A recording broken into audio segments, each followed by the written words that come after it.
This video demonstrates mapping your value stream. When was the last time you went to buy a car and found exactly what you wanted? Because of the vast number of options, most customers end up compromising, like buying a color they don't want or paying for a premium radio they don't need. Why do modern-day factories manufacture an abundance of product that sits as inventory, yet they still don't have exactly what the customer wants? Not having just what the customer wants isn't a new problem. While Henry Ford may have been the first lean manufacturer, he produced vehicles for the masses. The rule of business back then dictated high volume at low cost. As Ford shipped vehicles out to dealers, he also kept the plant pumping out more. Ford assumed that economies of scale would make bigger factories even more cost-effective.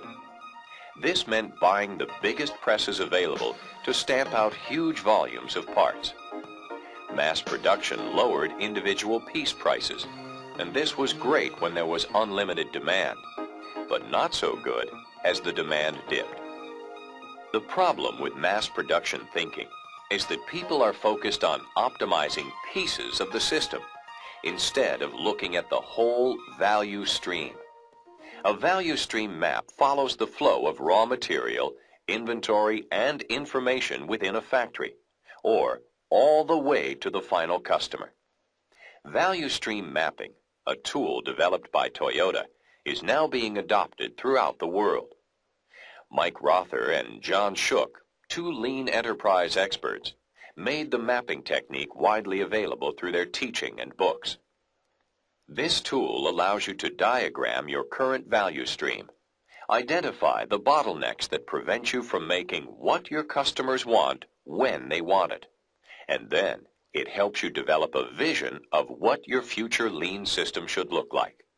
It creates the same aha everywhere you go. It's a completely consistent aha. I've done a lot of these. We did an extended map with, actually in collaboration with Ford about 2 years ago, in which we said, let's draw a macro map and go all the way from raw material onto the car at an assembly plant, and following that same product, let's go to the service parts organization. We didn't go all the way out to the dealer, and we didn't go all the way to your driveway, but we did go back to raw material. And we got a group of suppliers that shared this value stream.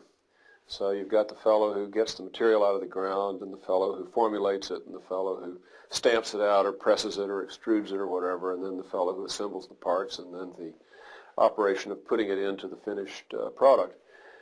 And we had a couple of weeks of ahas walking along, in which it becomes just comically, not painfully, but comically obvious that no one's ever looked at the whole. Everyone's thought about their little piece. Even companies that work hard at implementing lean manufacturing get caught up in creating islands of excellence. Creating a cell or reducing changeover time is not the same thing as creating a lean value stream. Before any improvement, you need to know why it's important to make the change.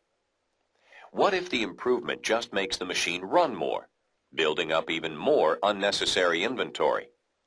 With a value stream vision, you know what to improve.